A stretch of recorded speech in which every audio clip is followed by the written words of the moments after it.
Hello viewers, రీసెంట్గా ఆది సాయి కుమార్ గారి నుంచి వచ్చిన సినిమా శంబాల. మధ్యకాలంలో ఆయన హిట్ కొట్టే దాదాపు 10 సంవత్సరాల పైన అవుతుంది.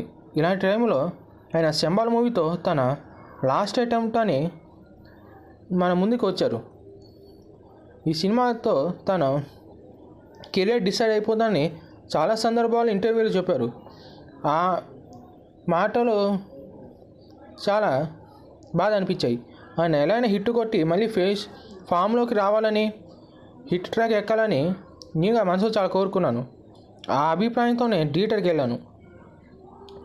సినిమా చూడగానే నాకు వచ్చిన అభిప్రాయం, సినిమా పర్వాలేదు, బాగానే ఉంది, వాచబుల్ అనే ఒక ఫీలింగ్ కలిగింది. మరీ అంత బ్యాడ్ మూవీ అనలేము, అని చూడతగ్గ సినిమా, రికమెండబుల్ అని చెప్పచ్చు. ఇంకా ఈ సినిమా రివ్యూ గురించి వస్తే, ఒక ఊరు, అందులో శివుడు రాక్షసుల మధ్య జరిగిన ఒక గొడవలో, ఆ గొడవల నుంచి ఒక ఉల్కరాయి వచ్చి వాళ్ళ ఊళ్ళో పడుతుంది.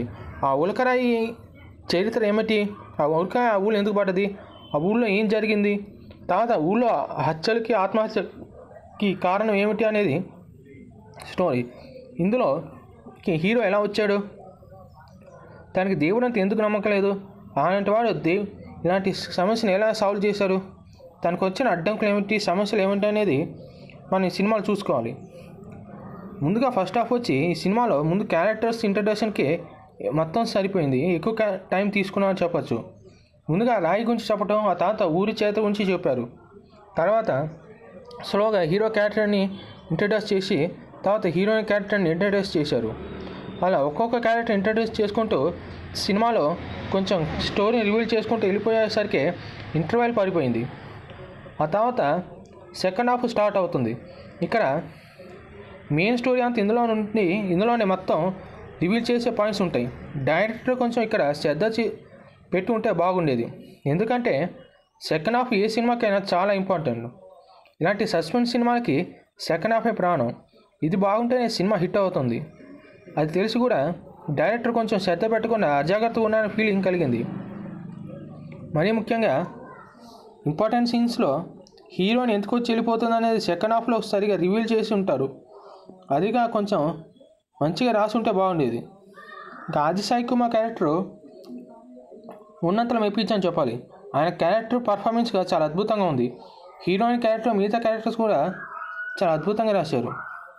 ఈ సినిమాకి నేను ఇస్తున్న రేటింగ్ 2.75/5. సినిమా చాలా బాగుంది. కార్తికేయన్ గొప్ప సినిమా కాదు, అలానే సుబ్రహ్మణ్యం లాంటి పూర్ సినిమా కాదు. వాచబుల్ అండ్ రికమెండబుల్ మూవీ అని నేను చెప్పచ్చు. Thanks for watching this. Stay tune to my channel. Please like, share and subscribe to my channel for more content. ఈ సినిమాకి ప్లస్ మైనస్ పాయింట్స్ వచ్చి, ఆది Sai Kumar acting, story, director. Minus వచ్చి lazy elegant scenes, అలానే సాగతీత, అలానే ఎక్కువ టైపు క్యారెక్టర్ ఇంట్రడ్యూస్ చేయడానికి తీసుకుంటాం అనేది మైనస్ పాయింట్స్ అని చెప్పచ్చు.